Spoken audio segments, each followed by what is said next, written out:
याच्याशी या वर्ग समीकरणाची तुलना करता comparing this quadratic equation with given equation 3m square minus m minus 10 is equal to 0. The equation is given. Yes, right. A is equal to 3. A 3 बरोबर आहे. B पुन्हा बरोबर आहे. वजा 1 बरोबर आहे. अहो x वर्ग आणि 3m वर्ग समकक्ष आहे. वर्गाचं पद सहगुणक a बरोबर 3. m x बरोबर आहे. b बरोबर वजा 1 आणि c बरोबर वजा 10. आता सूत्र लिहायचं. b वर्ग वजा 4ac अगोदर लिहायचं नाही, तो सूत्रामध्ये आहे. सूत्र बघा, सूत्र काय आहे? काय बरोबर? x बरोबर नॉट लिहिले चुकलं. m मधलं समीकरण आहे, m बरोबर लिहायचं. m बरोबर -b ± under root b square - 4ac totally divided by twice a.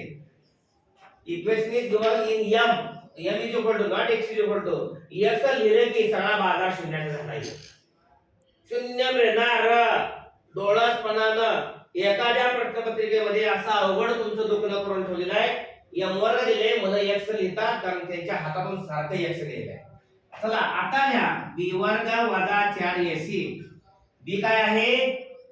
वजा 1 चा वर्ग वजा 4 गुणिले a 3 गुणिले c वजा 10 वजा 1 चा वर्ग 1 वजा वजा आले 4 दुकुम 12 10 120 बरोबर 121.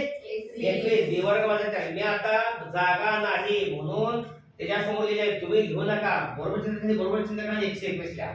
चला म्हणून m बरोबर आता घाले किंमत वजा b काय आहे?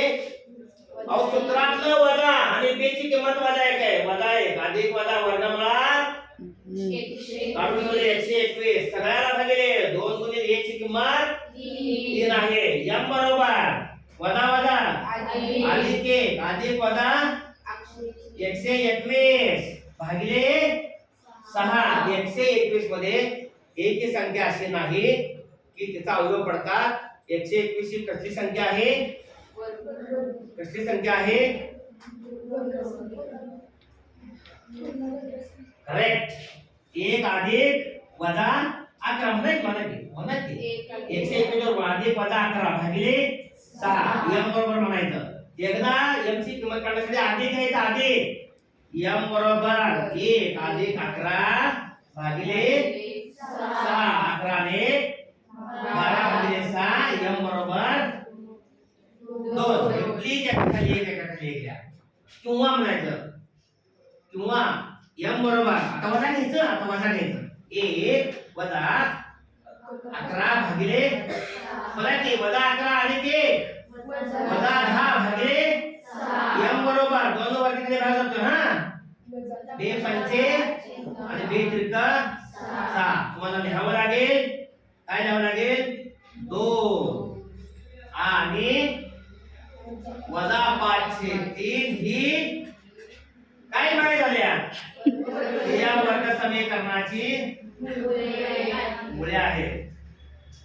मी लिखाणामध्ये जे सांगितले त्यामध्ये कुठे कमी पडणार नाही आहे असं सांगणार तुम्हाला. समजलं सगळ्यांना? हे समजलं का?